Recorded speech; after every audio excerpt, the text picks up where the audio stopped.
Informal. Informal, and I like to be informal because basically I'm a teacher. So I like storytelling, and plus, I have to be careful what I say now. I'm not a free man anymore. Everything will be recorded, and sometimes I can be in trouble.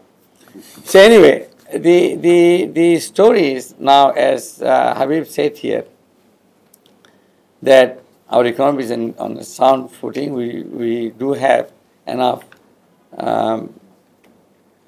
infrastructure capital. You can see all around. A lot of investment happened, good or bad, last regime. And we need hard infrastructure, no doubt about that. We do have financial capital is also now remittance and all this $450 billion economy. So we are not actually short of physical capital, financial capital. As you know, how much money was siphoned off. So we did have, or we still have, financial capital. Human resource capital, as you know, we are in a much better shape than any other country. So these are the three main capital you need for economy running and growth, whatever you say. But what is missing in our country is a social capital. Is the social capital is the glue that brings all this together. The trust, or we are in the same elevator, we don't talk to each other. We don't know who it is. But when we were growing up, we were worried about him, although there's a big main road from, two main roads actually, we had to cross to go to, two main artery roads actually. One is from Andhra to Chakbaza, and another is on this other side, same Andhra but Ramadgunj Road. Yeah. Two big roads. Right. We had to cross. And I remember even before, that was a very interesting story. I was not very interested to go to school. I was sent to the, what we call cowboy school, free primary school run by municipality. I didn't like the school. And one day I was running out away from the school and crossing this street. I had a bike accident, so a bike hit me. I still have the mark on my knee, the scar. And I was very happy because I didn't have to go to school. Okay? So that still we were worrying because that was social capital. And unfortunately, the trust, because without trust, you will not invest. The second big thing that happened due to this lack of social capital, the elite class. Elite doesn't include only the bureaucrat, politicians, the teachers. Unfortunately, do not have a stake in this country. We do not believe this is our country. We send our kids overseas. We send our families overseas. And why I'm saying this? The sense of history is very important. As I said, my speech will be all over the place. Please take notes. In 1950s, Philippines was the most advanced country in Southeast Asia. And the poorest country in Southeast Asia was Indonesia. Okay, that's two countries. Both are members of and founding members of ASEAN. And both countries witnessed military coup in 1960s. Okay? And Suharto, during his lifetime, only once went to overseas, Australia, for a conference. And never he went overseas. We know Indonesia is a very corrupt country, but every corrupt money was invested inside Indonesia because they thought this is our country. He built a hospital to send his children for their treatment. He built the schools and universities to send his children and his cronies' children. It's a crony economy, but they all stayed there. The Philippines went other way. The Filipinos thought America was their country, and money went there. It was not invested. So its elite stake is very important. What I worry about in this country is the elite stake and lack of social capital. Okay? So this is one thing. I come to another story. Sri Lanka, if you read A.K. Sen, ad infinitum, he praised Sri Lanka as a model country for development. With a low income level, it achieved high literacy rate, high life expectancy, all the social indicators that we are so keen to have. And then Pakistan was the best performing country in the first UN decade of development in 1960s. Koreans used to come to Pakistan to learn how to do development. And in the 60s, John Galbraith, writing about India, he was the ambassador to India during the Kennedy period. I'm an economic historian. I'm not a macroeconomist only. So don't be surprised. Said India had more engineers than all of the developing countries combined. That was India. Vis-a-vis, Republic of Korea was the poorest country on earth. Not one of the poor countries. I asked my friends of my age in the early 60s, what was the country like? He said, if they had any of the kids brought rice for their lunch, we used to go and line up to see what rice looked like. That is stable food. They survived on grasses and herbs. Anything they found, they ate. That was in South Korea. Take the case of Japan, the only country who had to endure 2 atomic bombs, not 1. Take China in this region. Until 1990, had the largest world food program there. It was starving. To prevent famine, it needed World Food Program. It's the largest program in 1990. What changed them? You have to bid for Olympic 2 Olympic before, right? So to bid for 1964 Olympic, you had to bid in 1956. So from 45 to 56, in 11 years, Japan said, we are ready to host the Olympic, and they let the world know that we were no longer in the ashes of destruction of Second World War or whatever. We are, and then they became a member of the OECD. Korea, take the example, okay? They had a Seoul Olympic in 1988. So by 1980, they bid. Their development journey started in 1965 with the building of the expressway between Seoul and Busan, their main 2 cities, like Dhaka and Chittagong.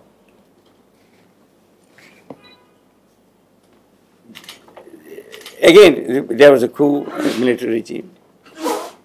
When he proposed to the World Bank, because they are a poor country, that we need money to build this expressway, World Bank laughed away, ridiculed. You don't have cars, you don't have rice, you should be asking for rice, and you want to build.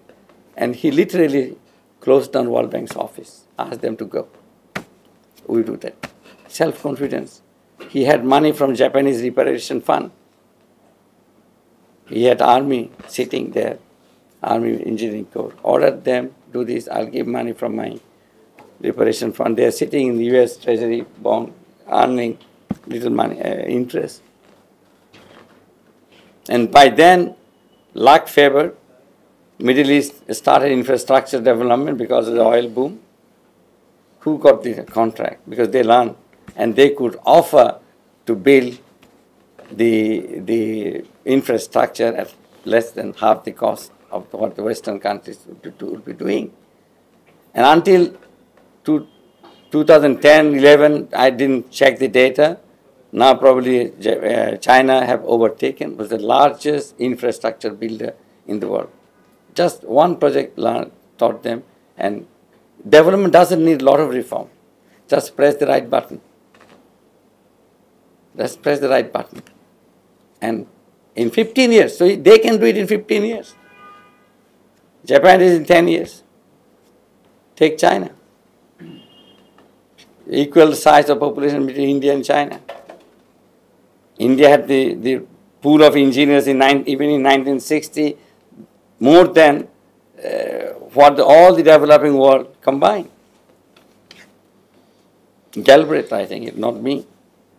And what happened? They had 2008 Olympic in Beijing, meaning by 2000, 10 years, they were ready. How did it happen? So exchanges, flexibility, these, that, we talk about export orientation, they are important. What is more, there is social capital, vision for the goal that we want to reach there. We want to reach there. We have this stake in this country. We are going nowhere. Yes. How is the Gaza surviving, say, for example? They say, we're not going anywhere. We're staying here, no matter what. Do you have that resolve? Okay. The high level of policy, coordination, and coherence. I'm struggling now, for example, because I've been asked to stabilize the stock market. How can you get, I'm not criticizing. Policy coherence is a problem, and we are addressing this. This government is seriously taking this coordination, coherence of policy and integration of policies. In isolation, every policy is good. Every reform is good in isolation, but we have to bring. So we are in the process of doing the same thing. Like high interest rate, we needed policy interest is 10%. So actually the people are paying 12, 13% bank. Why shall I go into the stock market? Can you see the policy coherence issue? I'm not criticizing bank or this and that. Okay? So this is important. So policy coherence integration, and this government is taking this very, very seriously. We are, like why we're running here, and he's going somewhere. Because constantly we are meeting and seeing who is doing what, who is doing, is it contributing the ultimate goal to have Dhaka Olympics, say for example. Just an example, like these guys did. Okay? I'm also chairing the LDC graduation. If PRI organizes a seminar for me on that one, I'm very happy to come and explain what the graduation is. This is an opportunity for us. The graduation is just getting up to the cruise height. Why do you want to go after cruise height? Okay? It's going to the cruise height, that's all. You can. But where do you want to go? Do you want to, like India is doing, no, Pakistan? They were on the cruising height in the early 60s. But still they are up and down, bumping, they don't know where they are going. And Korea, they knew I was going to have the Olympic. Japanese knew we have it. Chinese knew we have to go in. So I'm saying we also have to do the Olympic. So we know where to.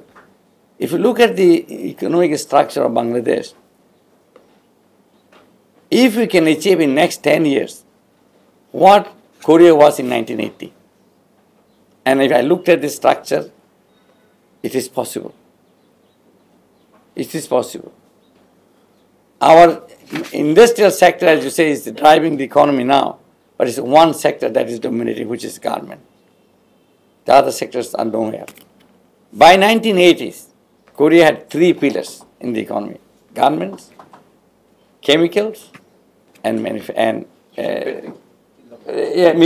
I'm putting it all in machineries.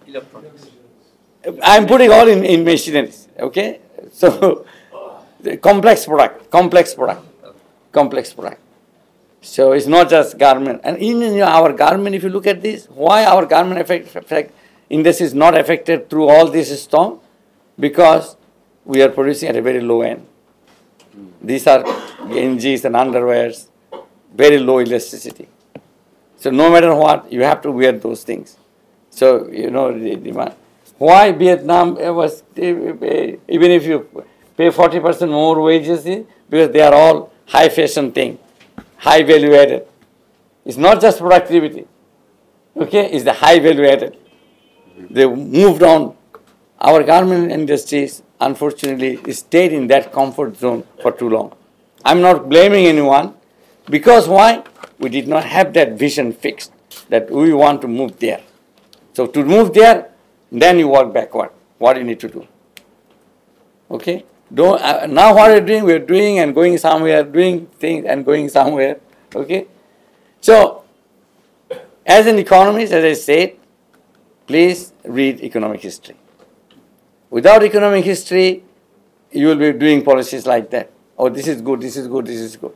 What they did, they didn't float the exchange rate. They had a financial repression. They asked the bank where to spend money. They owned the bank. Government owned the bank. There's no private banks there. China still owns the bank. So if China can develop with owning bank, China still controls the exchange rate. It's a managed exchange rate.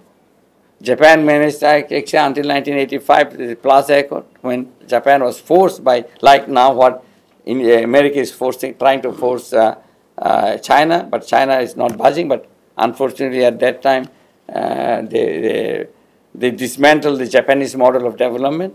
There is a distinct model called Japanese model of development. Aoki. Developmental state. No, that is a different story. It's called, you just Google it. Aoki is the author last name. Aoki. Japanese model of development.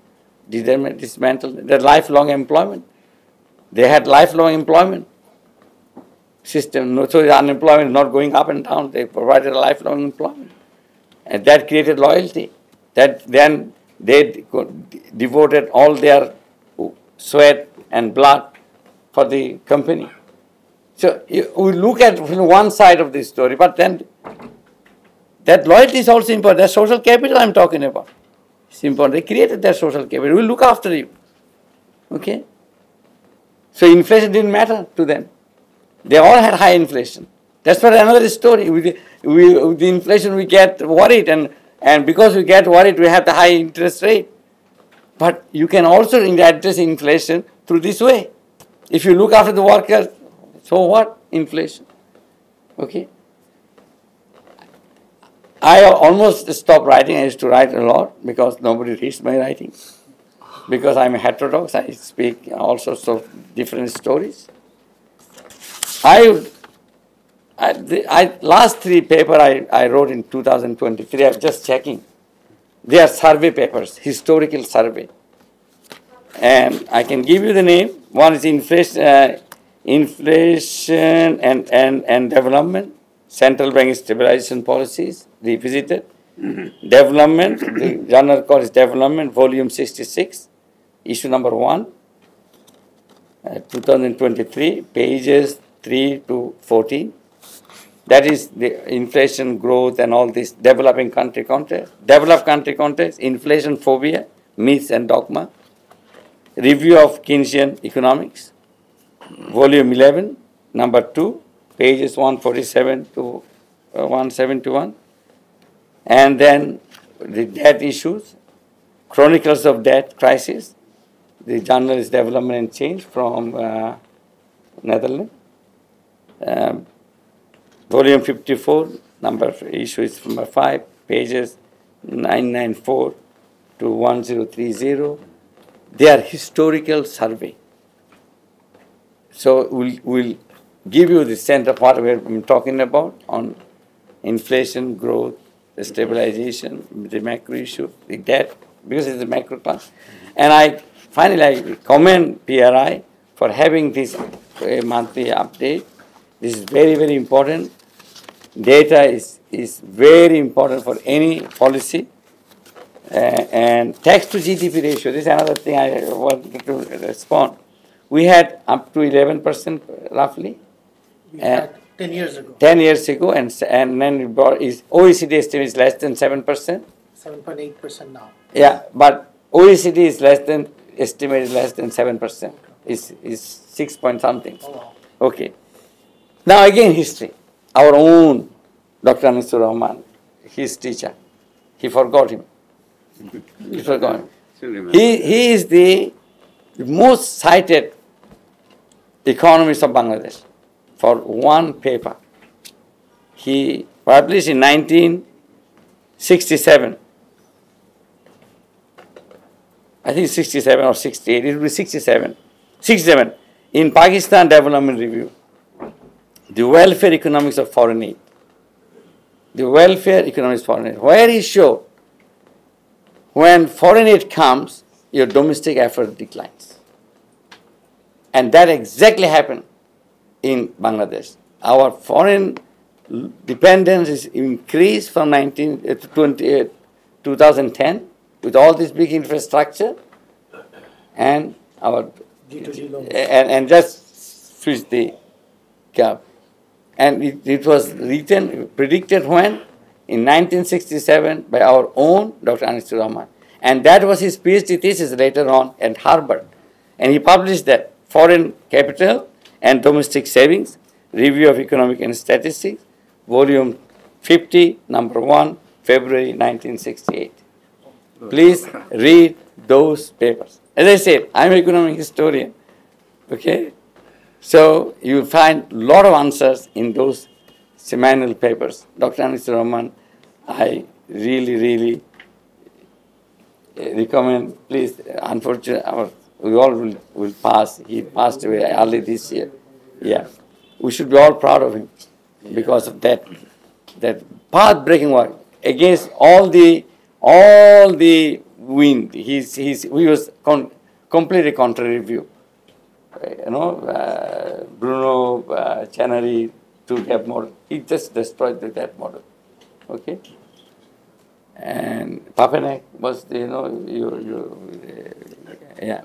So, I shared all these things, not as a government minister, but as I said, I agree with him, we are at a, now, some of those strong comments we made before the conclusion of IMF, it was made something with deliberately to show that we are no longer in the ICU. We can come out of the ICU anytime. Yeah.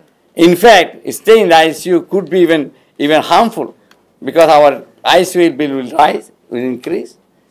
Taking the same medication might damage our liver or organ. So we are careful about that too.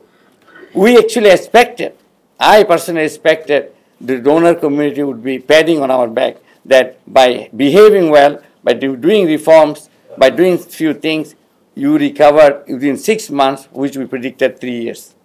Correct? Yes. We should be given credit for that and use that money for other sick patients.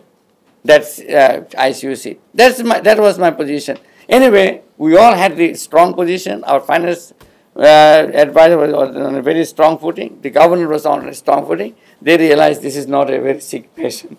So we can't push it back to the... So we are, basically we are out of the ICU. You want to still help us, but we can survive without the life support. And we can survive well. So we are on a very strong footing.